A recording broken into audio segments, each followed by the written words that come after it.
I've seen that one. I showed it to you. It wasn't as well done as it could have been. What emotion in your body has I'm Jill Stevens-Fleischer. I teach the Department of Sociology. I have 2 minor roles this evening. I've been invited to be the keeper of the time. My other more playful role is to introduce to you our moderator for this evening, which is Dr. Amy Story. I have a PhD behind my name, but she really is a true doctor of philosophy. She's in her first year here in the Department of Philosophy at Baldwin-Wallace College. She's assistant professor. Her research and teaching interests focus on ethics, 20th century French theory, and issues related to gender. Dr. Story. I'd like to welcome everyone and thank you for coming. Just a note, if you haven't turned off your cell phone, we would appreciate it. I don't know. It's not. Okay. I'll just tell you a little bit about how the evening's going to flow, and then I will turn it over, providing a brief introduction myself to each of the speakers, and then allowing them to have some opening remarks. After those opening remarks, we will have a series of questions which will be addressed to one or the other of our speakers today, and then will be rebutted by the other, each of them having 5 minutes to address each question. At the end of our series of questions, we will solicit questions from the audience, which you can write on note cards, which are scattered around the room already, and we'll then collect those, and I will select a handful of questions for our debaters to address then. And at the very end, they will each have their opportunity for 10 minutes of closing remarks. Okay. Caleb T. Maupin is a sophomore at Baldwin-Wallace College, majoring in political science. He currently writes for Maelstrom, The Exponent, Workers' World newspaper, and is the local organizer for Fight Imperialism, Stand Together, or FIST, a socialist youth group. He recently became a full member of the Workers' World Party, a revolutionary Marxist-Leninist organization. He will be arguing in favor of socialism.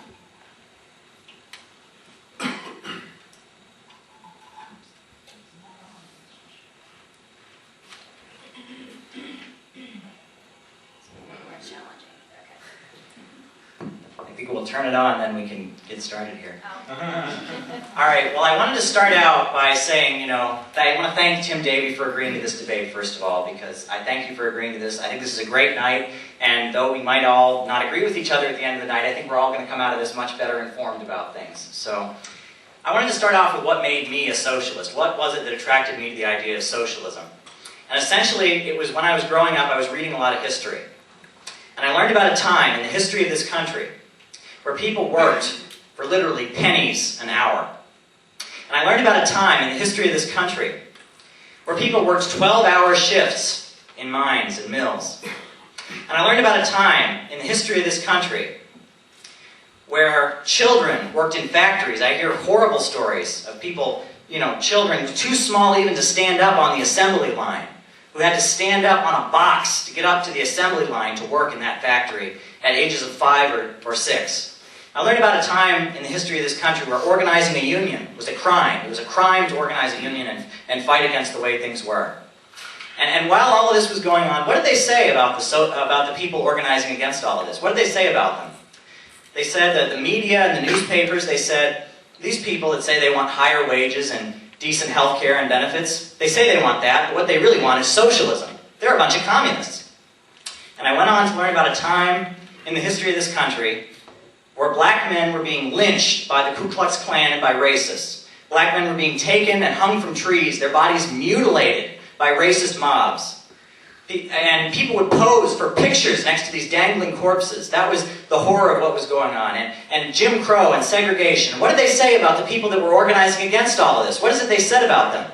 They said, well, they say they want racial equality. They say they want justice. What they really want is socialism. They're a bunch of communists. And I went on to learn about the Vietnam War, one of the most ugly wars in history. 4 million Vietnamese lost their lives in that war. Much of the food in Vietnam is still infected with deadly chemicals this government sprayed on Vietnam during that war. And while that war was going on, and 58,000 young American men died in that war, and some of them are my relatives who are actually with their names carved on the wall.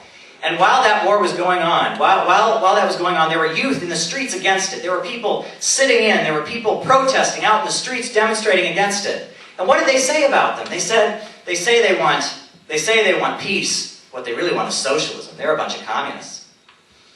And I learned that the first gay rights organization in this country was founded by Harry Hay, a proud member of the Communist Party. And I learned that women's liberation, there were many people in the struggle to get women the right to vote who were attracted to socialism and communism.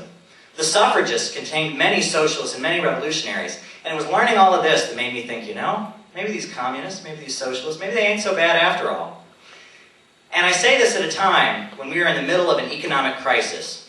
People are losing their homes at record rates right now. People are being thrown out of their homes. Some people who live in apartments are paying their rent and doing everything they have to do, but they're being thrown out onto the street because the renter's place is being foreclosed. People are losing their homes at record rates. This doesn't have to be this way.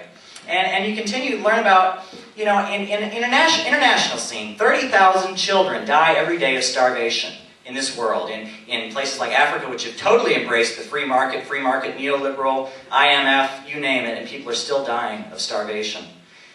The Department of Agriculture of this country, which is part of the government, I'm not getting this from a Marxist-Leninist news or something like that, I'm getting this from the Department of Agriculture, says that 11.9% of the families in this country are food insecure, meaning they may not be able to know where their next meal is coming from. That's unconscionable in my opinion.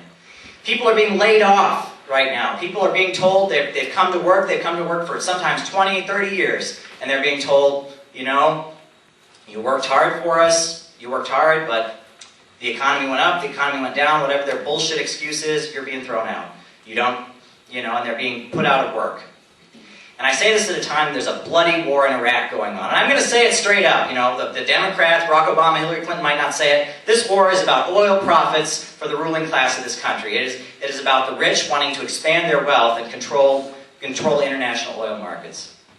And I say this at a time that the U.S. is supporting bloody dictators in Saudi Arabia. The government of Saudi Arabia, the punishment for being gay in Saudi Arabia is to have your head removed. This government says it's defending democracy while supporting that government over there. And so what is it that socialists advocate? What is it that we think should be done about this? We think that the factories and the farms and the banks, they shouldn't belong to this elite. You know, I was taught in school when I was growing up, in this country we have a government of the people, by the people, and for the people. But one thing I've come to understand as I've become a revolutionary and I've become an activist is that in this country we don't have a government of the people, by the people, and for the people. We have a government of the rich, by the rich, and for the rich. That's what this system is about. It's the people, the decision-making is not with the masses of people. It's with an elite who controls the banks and the corporations and such. And what we advocate as socialists is that those things should be publicly owned. The people should have control of society. Doesn't that sound like democracy? You know, the people having control of society. You know, if we had control of the society, I want everyone to imagine what we could do if we had control. Instead of profit, if profit wasn't what society was organized around, if society were organized to meet human need, we could make sure that every citizen in this country has a job. We could make sure that everyone is able to see a doctor when they're sick and doesn't have to be in debt the rest of their life if that's the case. We could make sure that everyone has a decent education. We could make sure that sexism and the horrors of racism disappear. We could do so much. But we can't do it as long as profits are in command. Profit doesn't care about you. You care about you. Socialism is, you know, some people say socialism negates the individual. Socialism is about empowering you, the people. We have the capacity to care. The market does not. We are the people. The people should run society. That is what socialists advocate. That is what we're fighting for. And it's a revolution that's gone on throughout history. The story of socialism is a long, untold story of many heroic struggles of people like Big Bill Haywood, you know, the leader of the industrial workers of the world, people who've suffered, people like Angela Davis, who was put on trial for the crime of being a revolutionary. Great things have happened in the history of socialism, and many bad things too as well.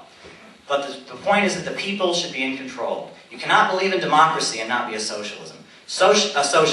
Socialism is about the powering of the people. Everyone should have a job. Socialism is about the desire for money, for human need, and not for profit. The people should be in control. That is what we advocate, and that's what I hope Tim and I can engage about here tonight. Thank you very much.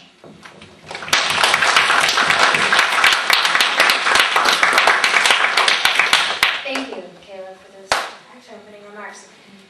I now have the pleasure of introducing Tim Davey. Tim Davey is currently a junior at Baldwin-Wallace College, double majoring in political science and international studies. Tim currently holds positions in both his fraternity, Pi Lambda Phi, as the treasurer, as well as the Interfraternity Council as the vice president of programming. In the fall of 2007, Tim began writing op-ed articles for The Exponent. He is an advocate for the socio-capitalistic economic system currently practiced in the United States, for which he will be arguing today. He strongly believes in a very limited involvement in the economy by the government. Tim's beliefs largely classify him as a libertarian, though he avoids such classifications personally. I now turn the mic over to Tim to provide his opening remarks.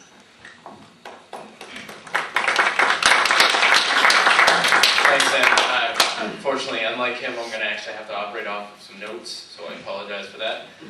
I just want to thanks everybody again for actually coming. As she said, I'm an adamant supporter of capitalism practiced in the United States. Caleb brings up a good number of points. We do live in a system that actually does need some socialist aspects in this country because we are such a large country and the world is not run entirely with a capitalistic nature. There are vestiges and there are poorer countries and everything else like that require that people in our country be protected against the effects that the world market actually do force on it. But as Dr. Sori also said, I am a political science major, not an economics major, so I can't really stand up here and spout off to you a number of figures, quotes, everybody else that I can actually just say that ultimately prove that numbers-wise, capitalism is the best. But what I will do is point to the countries that have tried to implement socialism.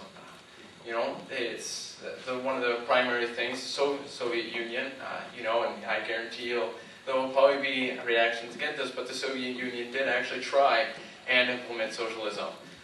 And the major thing is that they felt that it was the best thing for them to actually push into socialism. Began with a strong hand operated by the people, operated by a people-operated government. They felt that it was best for them to actually push their economy that way. It ultimately failed due to the abysmal living standards placed on the citizens of the country. Also, the growth of their economy was greatly inflated by the fact that they had surrounding countries that they sold their products to that they ultimately controlled. When you control the buyers and the sellers, you basically can control the growth of your own government and the growth of your own economy. China is another example. China implemented it right at the beginning. They were probably the pinnacle of socialism. They took over the means of production. They jumped onto the group and they were like, well, let's actually set this apart. And so one of the major things is, in the Great Leap Forward, I don't know how many of you actually did it, it was a Maoist push to actually have the people, the rural farmers, rural villages actually push into a production of steel. Ultimately, the steel actually became so weak, the steel that they produced, that it crumbled at the slightest use. I think this kind of points to the need for a specialization of forces and specialization of jobs, which is a primary thing of what capitalism pushes. It wasn't until the late 70s, early 80s that the president and the leading power of China actually pushed for a progressive economic movement. He wanted to change the economy over to a capitalist area, so he created capitalist vestiges in the country. He put Shanghai and other things, and they kind of covertly operated out of Hong Kong through Taiwan and a few other areas to actually try and increase their ability to sell their products and ultimately gain economically. So largely worked. Look at China now, and you actually see a booming country.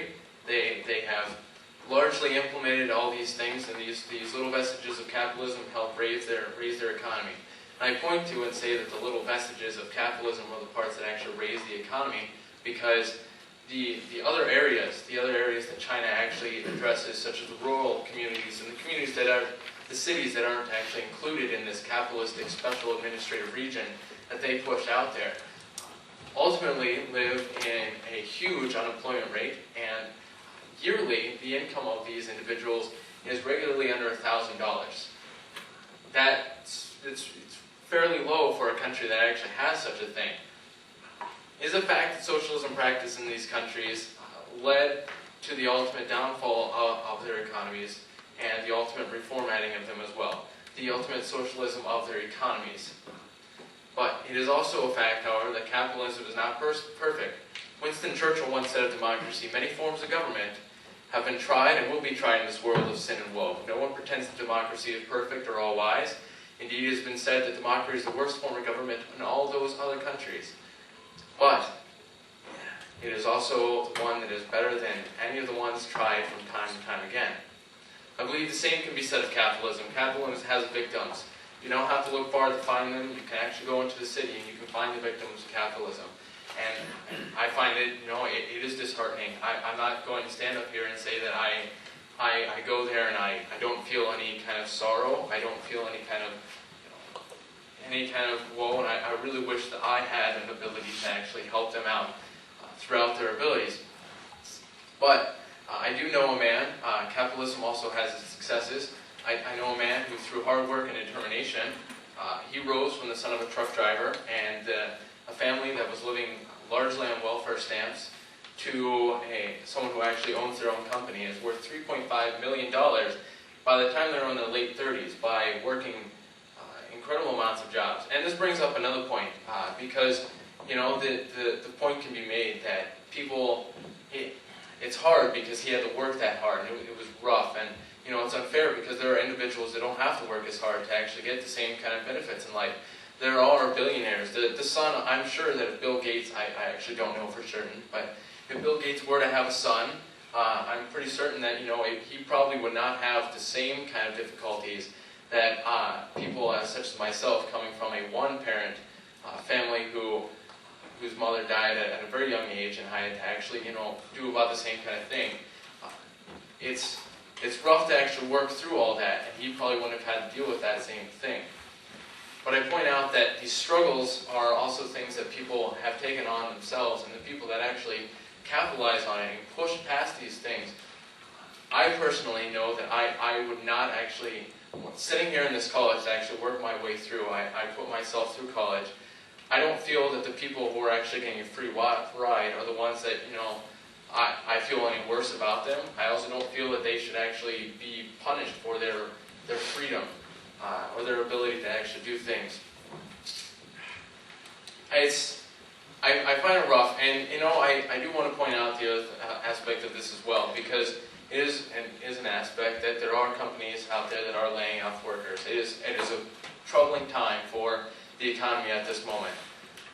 But I don't know how many of you have actually had access to my latest article, so if you have, you will probably actually find it a little repetitive, but that was not the right word, by the way.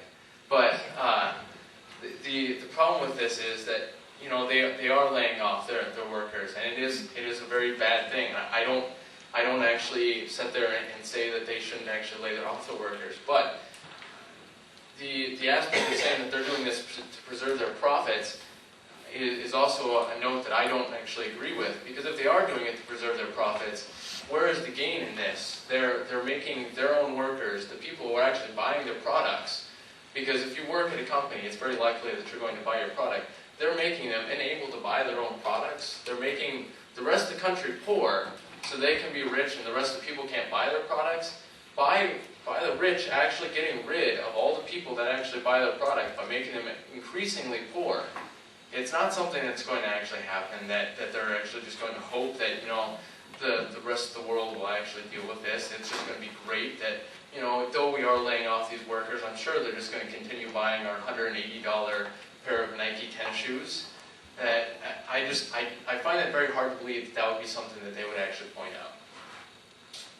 So I just want to point out, there are going to be other points similar to this throughout the night, and I again want to thank Caleb for actually giving me this opportunity to debate with him. And with that, I'm just going to move on to the rest of the night.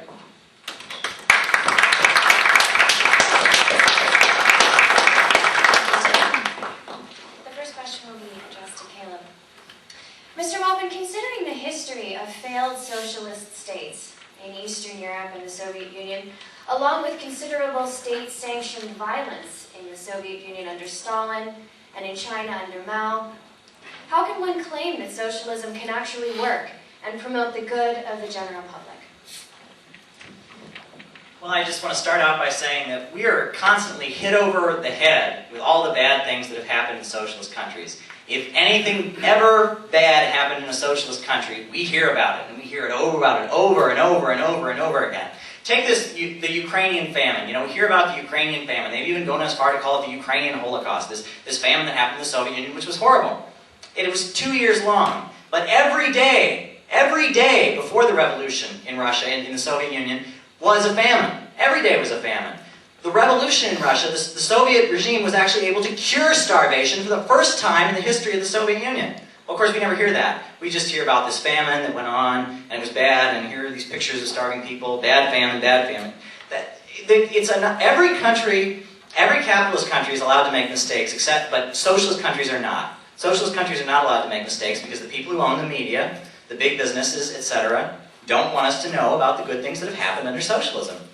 And if you think nothing good has happened under socialism, then I really encourage you to get on something. You know, if you don't want to read The Workers' World, I encourage you to read The Workers' World. It's a great newspaper. But if you don't believe The Workers' World, check out something called the CIA World Factbook. Okay? It's right on the web. CIA's own sources of information. The CIA World Factbook points out that Cuba, a country from the underdeveloped world, an island nation 90 miles south of Florida, has a lower infant mortality rate than the United States of America, the richest country in the world. Now, how is it that a country that is from an undeveloped has a low... That means less babies are dying at birth in Cuba than in this country. According to that same CIA World Factbook, Cuba has a higher literacy rate than this country, by 0.1%. That means more people in Cuba are learning to read than in this country. Cuba is doing a better job of teaching its citizens to read than this country. You know, the life expectancy in Cuba is just a little bit shorter than in the history of this country, than in this country. Just a bit shorter for the richest country in the world to be just ahead of Cuba in terms of life expectancy. AIDS infection. In Cuba, the rate of AIDS infection is 1/6 of what it is in this country. And you know, I have friends here who've been to Cuba and they've seen the effects of the revolution in Cuba. And you know, in Cuba, they have a total idea to prevent people from disease. I mean, they make a big effort to cure people and such. And, you know, let's talk about the Soviet Union. You brought up the Soviet Union collapsing. Let's talk about how the Soviet Union is now, you know. Let's not talk about how it was under Stalin or whatever. Let's talk about how it is now. Right now in the Soviet Union, the life expectancy has declined. I mean, it's not the Soviet Union anymore. It's Russia and Ukraine and Moldova. The life expectancy has declined. The rate of drug addiction has increased by leaps and bounds.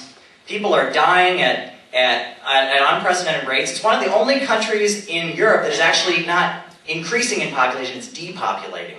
More people are dying faster than they're being born.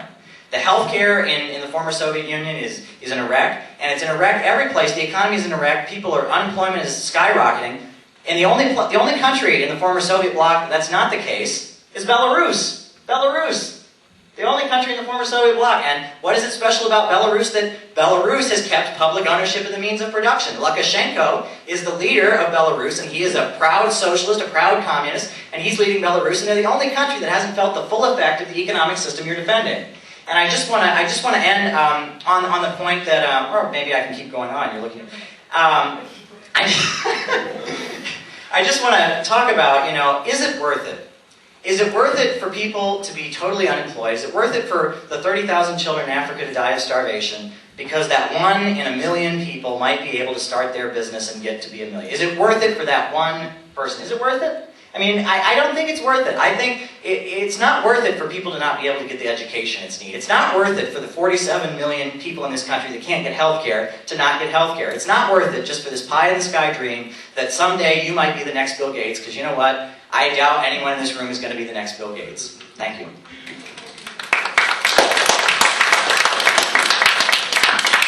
Thanks, Caleb. You know, and I will say that I can't disagree with the good that socialism has done. You know, you pointed that out. I really can't. There are a lot of goods that socialism has done to countries. It has raised, under socialism, I will point out that yes, the Soviet Union raised their average GDP during the time, and a lot of the other countries have actually greatly benefited from it. Cuba, it's interesting you do bring up Cuba. I will point out that, the population does, the population infant mortality rate does actually factor in, and I will point out that it is a great thing. But also, look where Cuba pumps a majority of their money into. They pump a majority of their money into the healthcare and the other aspects of the system, which are great, and that is something I would disagree with what the United States does. And there is a point I will concede to you. But also there are actually, and it could be just naysayers and people out there, but there are people out there that have actually suggested that the doctor, or that the AIDS numbers that come out of there, the AIDS percentage, is actually a doctored thing. And yes, it does come off of CIA World Factbook, but CIA World Factbook is not actually the CIA statistics, it's just what they actually wish to publish, because the Central Intelligence Agency does not wish to publish all the intelligence that they get out there. Obviously, it's kind of stemming from things. Russia, and I will point out, Russia does actually have its own problems as well. Russia's economy has actually collapsed. You say that it's just because they actually implemented capitalism now, and so all their things have actually gone. But capitalism would actually then suggest that the majority oil companies that are actually done aren't owned by Putin's, little cronies. And a majority of the major industries of Russia that actually are the big money makers are not owned by Putin's industry cronies. It is a clear thing that afterwards, after the collapse of socialism, which hit the Soviet Union with a large thing, and the average living wage and everything like that was actually very low for them. Afterwards, they were then forced to actually jump into capitalism, a very rough transition. Any kind of transition is going to be hard. It is a fact that any kind of economic transition is always going to be hard as well. You cannot transfer from one economy to another economy without having some negative effects. And to jump from socialism, where people expected all of their points to be treated, all of their things to be taken care of, to a system where they actually had to cover their own systems and cover their own aspects. I will say that capitalism has shown its worst aspects in Russia at the time, but I also would say that it has not been the truest or the best example of capitalism in that area, because you're pointing at a fact that they are actually, that is not private ownership. It's not people actually, one man having say. It is Putin and a few other industry cronies saying what else the entire country is going to do. I look forward to the fact that at some point I think Russia will actually rise out of this problem. I think Russia was one of the best examples that you could give me for what has actually happened with capitalism, because I don't think it's actually a true capitalist state. So, I'm done, by the way, sorry. Thank you. And the next question is back to Mr. Davey. Mr. Davey, while capitalism claims to promote the welfare of everyone by increasing the overall wealth of a nation or state, instead it seems to exacerbate and amplify the divide between the rich and the poor, making the rich richer and the poor poorer, as opposed to increasing the overall standard of living for everyone. How could a capitalist respond to such charges? I can't ignore the charges, because it is true, and again, like I've said throughout the entire time, there are people out there that have that has happened to. But what I also point to is the fact that the rich are richer because of capitalism.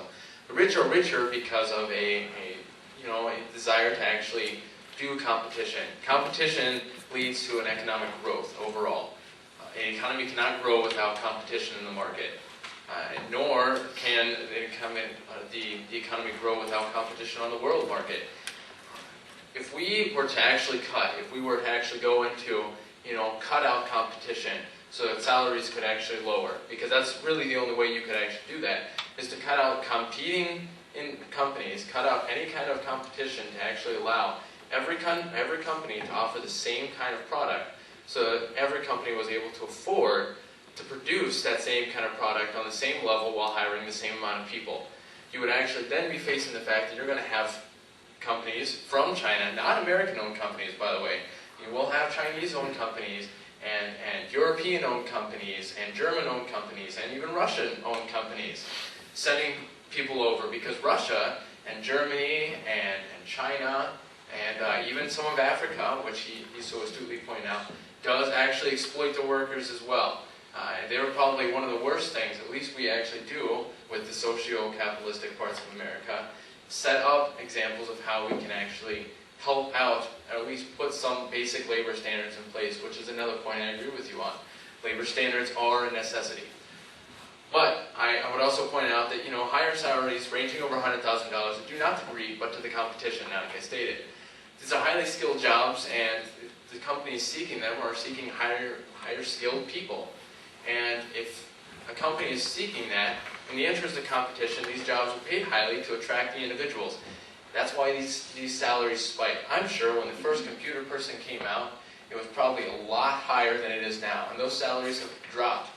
If you look at the factory workers, to base it off of things, yes, if we were to look at factory workers now, a highly skilled factory worker, someone who is actually, it takes a great deal of actually attuned motor skills to actually put out there, it would actually take a lot more for them to actually, they would be paid a lot more because other companies would be easily able to attract them. So, are you reaching for the red or the green? Not yet. Okay. And the other thing is, that the companies and individuals do want you to be rich. It may seem like a fake little thing. It might just seem like I'm just shouting that out there. There's a book in the BW bookstore, anyone who actually might want to pick it up, co-authored by a man named Donald Trump. Funky little hair, little crazy guy. Everyone kind of knows what he looks like. And he says why we want you to be rich. And the fact is that, it is a true thing that they want you to be rich. Companies want you to be rich to be able to afford their products. And it's a base thing. You cannot actually run a company without people buying your products. The need for you to actually be able to afford buying the products is something that they want. So the fact that they do, they supposedly exploit you, that they put you out there, that they purposely pay you low wages, is in the interest, one, of competition, because they can't afford to operate the same way as other companies can in other countries. They'll just have to they'll send it in.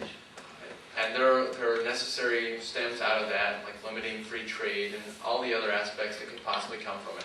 But regardless, they are going to actually want you to afford their products. So the richer do actually get richer, and the poor, unfortunately, because they have, it's a rough thing. I don't know exactly. I can't answer why exactly the poor are getting poorer.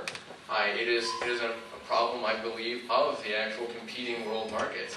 I think increasing the competing world markets would actually be the best part, to actually allow more industries to trade into here, to give the okay, I'm hearing like weird metallic sounds. To give the industry a little bit more competition would actually then allow, and even maybe freedom of people going over, and so I'll finish up my statement, freedom of individuals going over to other countries would actually then, at least in some way, help and offer a way for countries to rise above the average living standards. And with that, I have a red card, so I'm going to pass over to Dr. Story. Oh, no, the rebuttal. I'm sorry. Okay, if companies wanted to be rich, why don't they pay people decent wages? I mean, I don't believe that they want the children working in sweatshops in Indonesia to be rich. If they did, they wouldn't be paying them 2 cents an hour. I mean, you said it was because of, they want to keep the prices low, but, regardless of what they want, corporations are not free. That's one thing. In capitalism, no one is free. They're not free to make the decisions because corporations, if they decide, so let's say Walmart, everyone's beating up on Walmart right now. Let's say Walmart decided, you know what, we're going to pay our workers $100 an hour because that's a good thing. And what if Walmart said, we're going to allow our workers to unionize? Kmart would beat them in a second because this system doesn't reward kindness. This system doesn't reward that. It rewards low wages. It rewards selfishness, and it's negative. what they want is not an issue. What the economy reinforces is the issue, and the economy reinforces low wages, low pay, people without health care, people without education, and unions have had to fight tooth and nail against the bosses in this country to get things like health care benefits, to get things like wages that people can live on. So I don't think they're just going out there saying, well, I really wish we could pay you this money, but we just can't do it. We don't want to get rich off your back, but we'll do it anyway. I just don't see that, Tim. I don't mean to be blunt there, but one thing that I do want to point out is in your defense of capitalism, one thing you didn't mention is that capitalism right now is costing blood. I'm talking about blood. I'm talking about human flesh. In Iran, the U.S., the people of Iran elected a president named Mossad. Mossad wanted to nationalize the oil industry. The U.S. overthrew Mossad and put in the Shah of Iran, who had torture chambers and brutalized people. It was done because profit was necessary. In Chile, they elected a socialist president, they elected a socialist president, Salvador Allende.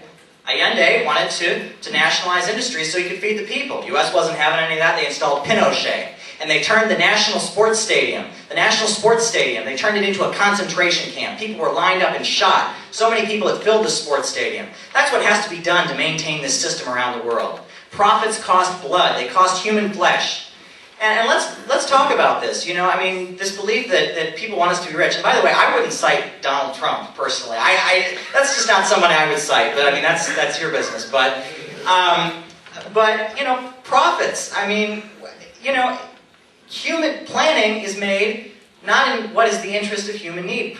Planning is made on what's most profitable. It is more profitable for people to be paid 2 cents an hour than it is for them to be paid a decent wage. That's just a fact. That's just a fact.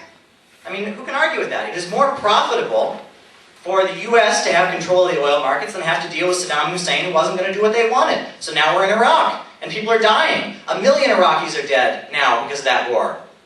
Is it worth it, Tim? I again ask you, is it worth it? Is it worth it just for this pie-in-the-sky dream that maybe someday you might be the next Bill Gates, or anybody who advocates capitalism? Is it worth it for all the people who are suffering? It's not worth it. That's the message we socialists have. We could run this economy. Profit isn't even a human being, it's a chaos.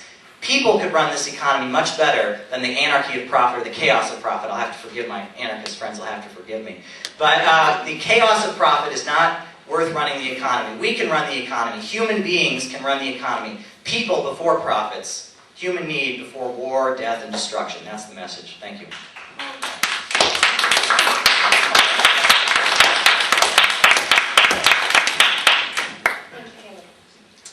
And back to you. Mr. Maupin, it is sometimes held that socialism and democracy are opposites. Could you please speak to the relationship between democracy and socialism or capitalism? Well, right now we're seeing a lot of the American democracy. Coming up tomorrow, those of us who are living in Ohio, we're going to walk into a booth. I think some of us will be voting over at the rec center. And we're going to walk into this room, and we're going to look down at this piece of paper that's in front of us, and we're going to see Hillary Clinton, Barack Obama, or if you're a Republican, John McCain. And you're going to walk into this booth, and you're going to have your stub, and you're going to say, do I want Hillary Clinton or do I want Barack Obama? And you're going to punch, and you're going to walk out of that booth, and that's going to be your democracy for the next year or 6 months. But how would it be different under socialism? In socialism, I wouldn't just be walking into the rec center once every 6 months. In socialism, I would walk into my workplace. And I would know that my workplace was run by a democratic workers' council. That's what the word Soviet actually means. We've been talking about the Soviet Union. A Soviet is a workers' council. That's what it translates to. It would be run by a workers' council, elected. People by me would be like me, workers like me would be running the place. And what else? When I walk into a hospital, I would know that people from my community are running that hospital. It's a community-controlled hospital. It's democratically controlled. Democracy has been expanded to the healthcare industry. And in schools, so many times in these schools, we just train kids to be obedient little slaves. March straight in line, follow the rules. But we'd be training kids to be the leaders of society. We'd be training kids to be the leaders. We have people here who've seen Cuba, and they've told me about, like my friend Martha, who's here in the audience, she talked about going to Cuba just after 9/11. And in Cuba, they had the kids had all written essays with their own different opinions about 9/11 and about terrorism. The children all have their own views and they're debating things. They are the rulers of that society. It's not an elite. We're not taught to be innocent. We're not taught to be slaves that just obey and follow the rules. We're taught to be the leaders of society. That's what socialism is about. Socialism is about expanding democracy. It's not about contracting democracy. And you know what? The revolutionaries of this world have had to do some things to defend their revolution, you know? And, you know, this government wouldn't be in power right now if it didn't have to do things to defend itself. If this government hadn't brutally suppressed people like me, it wouldn't be in power right now. Any power has to defend itself. And when we come to power, and if someone's coming around, like say the Nazis are running around saying, we want to have Nazism instead of communism, like instead of socialism. You know what we're going to do? We're going to smash the Nazis. I'm not going to deny it. We're going to smash them. And you know what? If the rich come to power and are running around after we have our revolution and try to assassinate our leaders, we're going to smash them too. Just like they smash us when we rise up, we're going to smash them when we rise up. It's a simple concept. Every government has the right to defend itself, and when we control the government, we will defend that government. Thank you.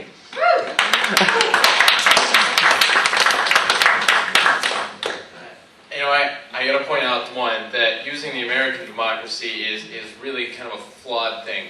And I can point this out mainly by saying that there's a large amount of people that always consider that the American democracy is a pure democracy.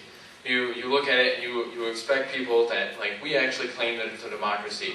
And nowhere have we ever actually stated, besides in the public opinion, that it's a democracy. We do claim that it's a democratic republic. Sorry, stumbled over the words there. Sorry, but you pointed out a good thing. Socialism, you would go to work and you would know that it's run by democratically elected people. Like that company is run by democratically elected.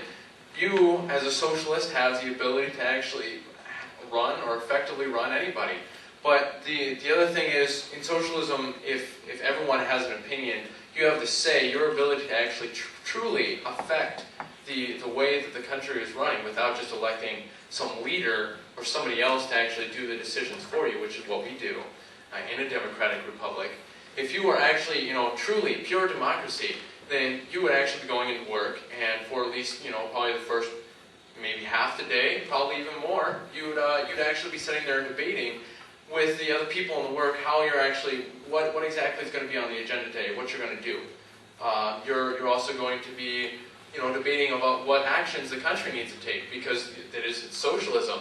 So you all have to actually activate and also know what's going to go on, what actions you're going to do. Now, I want to take all of you back to high school real fast, okay?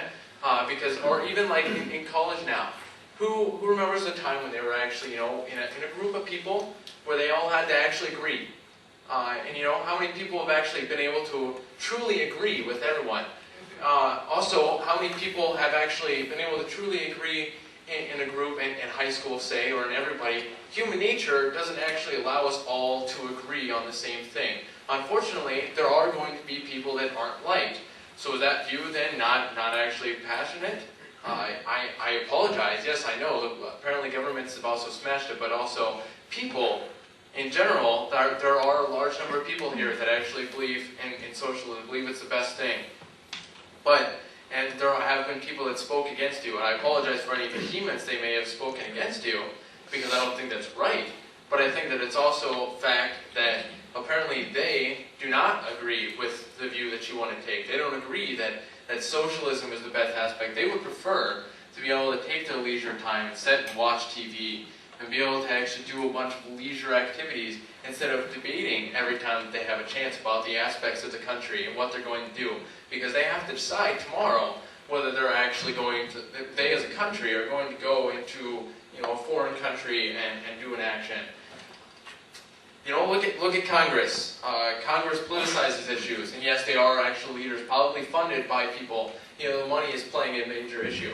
Do you think that in socialism, the money is actually just going to disappear? Do you think that in socialism, people aren't going to be like, well, I got paid $500 by this guy to actually vote like this, but I'm not going to. I'm not going to vote like this, because if I vote like this, it's actually not best for the people. No, they're actually still going to vote like that, because they actually have the money now. They're getting paid just the same. They're not going to agree with people. They actually love getting money. Greed is a great thing, unfortunately, because it runs this country. And I'm not saying that it's great. I apologize. That's a true misstep. I'm saying that it's a fact of human nature. Human nature actually is run by greed. People are self-interested in their greedy desires and wants. To actually say that everybody is actually then going to be able to step out and agree, even democratically, all agree on doing the same exact thing, or even like majority agree, then you're basically saying that human nature, people are going to actually be able to operate in the best interests of what's going on. I don't believe people are that kind. Maybe I'm cynical, but I also believe that unfortunately the people that are actually in the majority, how many of them were paid to vote in that majority? And how many people in the minority would have actually won out, unfortunately? And what if that majority is saying, Joe Schmo in the company, the lowest, the guy who works down on the floor who actually packs boxes, Joe Schmo is now getting paid $800 more, but Sally, who actually works in the other aspect of the company, she works up in the top, she's getting paid less because and she has a kid that's actually needs to get health care, or needs to actually do something else, needs to send her kid through college, and she's getting paid less because the people don't like her.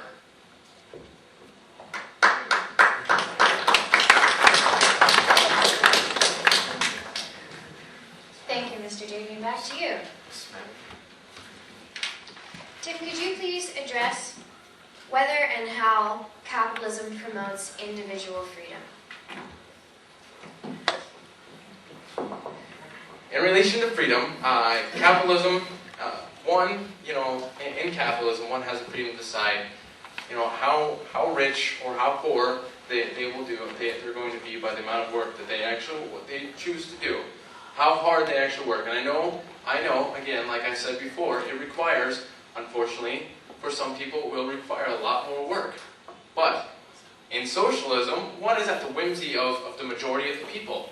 As I just mentioned, one has the ability then in socialism to, fall to the majority vote.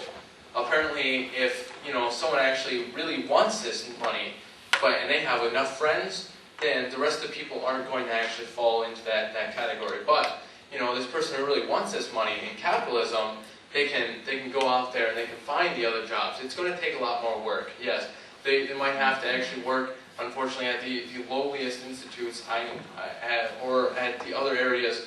They might have to take tough jobs. They might have to work 3 jobs. And I will never actually look at someone who actually works 3 jobs and say that that's not worth it. I think that I applaud them. I think that it's great that they're actually doing that to get what they wish. To compare it to actually to the American democracy and how this actually helps again with the freedom. Capitalism and the American democracy, to relate it, they work hand in hand because it offers the amount of freedom, because you as a body are then offering the money to actually be able to put your trust in someone higher than yourself. CEOs are not chosen by just anybody. They're not just in there because they actually have the most money. Some of them are, but the also thing is that some of them are also the more experienced people to be running a company. They have actually worked themselves up to that point. The same goes for the democratic American. You actually look at that and you're saying that then you have faith in the ability of somebody to actually be able to go out there and put their vote towards what you wish them to do. You're voting for that person because you think that they're the best candidate to be speaking on the issues. You are putting your faith in somebody else because you don't want to actually have to take that time. You're putting your freedom into the hands of another individual because you decide that you want to actually have freedom in a different aspect. If you want to have the responsibility of voting for something else, then run. Do an election.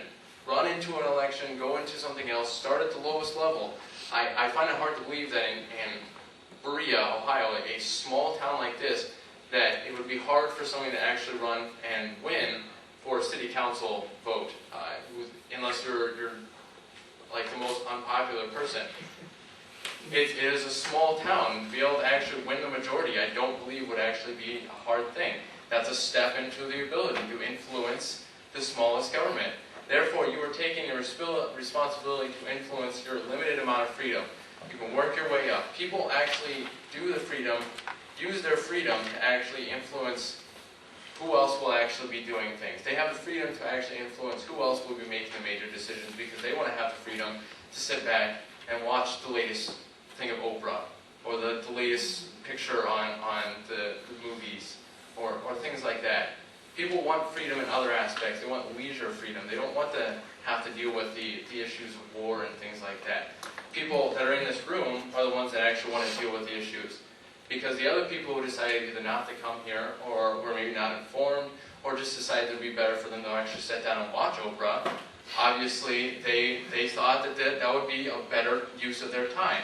So to actually say then that they're actually going to sit down and use their time that they were using, they choose to actually use Oprah, instead they actually now have to go and vote and put all of their power towards something else instead of using their free time.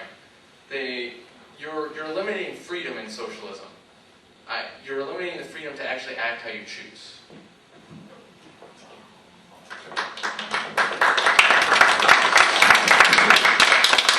Well, I do want to point out that a while back, when Tim was first responding to my latest remarks, he wasn't arguing, he stopped arguing against socialism and started arguing against democracy. That's what he began arguing against. Because democracy is the idea that the people should rule. Now, I know the John Birch Society has come out with the slogan, this is a republic, not a democracy, but the American people, the people of the United States, like democracy. We like the idea of ruling, and I think and you talk about human nature. You argue that the people aren't fit to rule because of human nature. But I want to talk about human nature itself. Because I don't know, Tim, what your beliefs about evolution, creationism are. But I am a firm believer in the theory of evolution. There's nothing permanent about the way things are. Things change over time. The way a human being behaved during cave times is not the way a human being behaves now. And it's not the way a human being is going to behave under socialism. People change over time. There is constant evolution, and to say that human nature is like this and there's this permanent human nature is to not understand it's to not understand humans ourselves, because we are human. We're just like you get different types of birds evolving over time. You get different human beings change over time. There's nothing permanent about human beings, and I think that's what we need to understand. And people can change. And also, you say that the competitions are driven, or the economies are driven by competition. Explain Sputnik. You ever heard of Sputnik?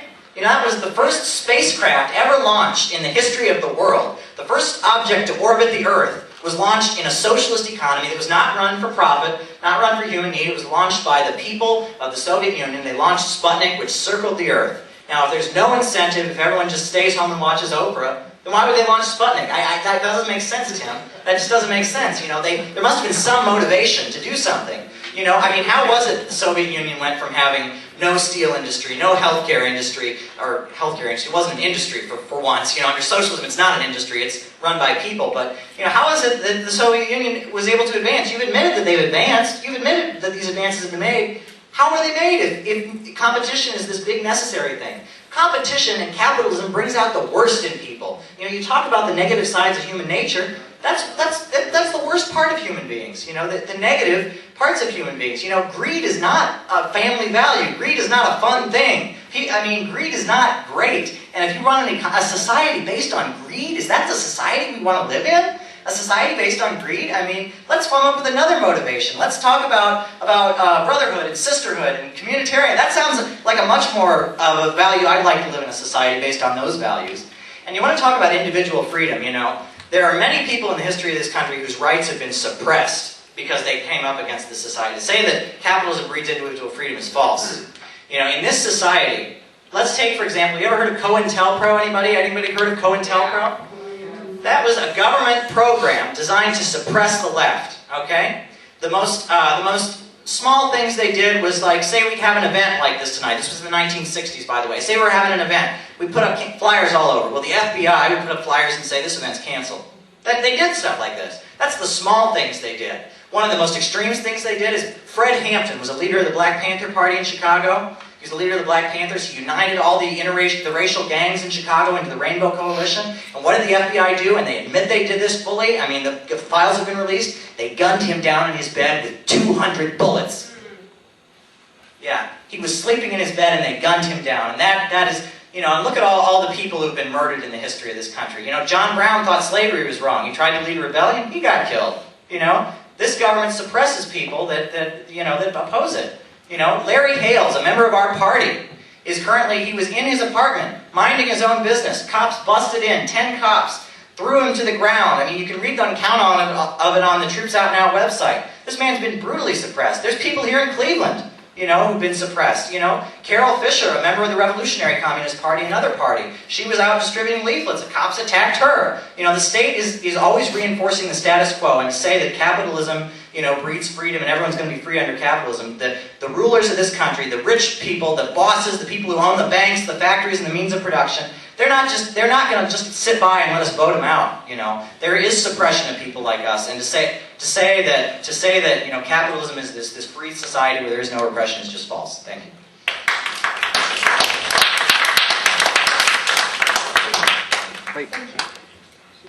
Two more questions. Oh, one more thing. We got to change the tape.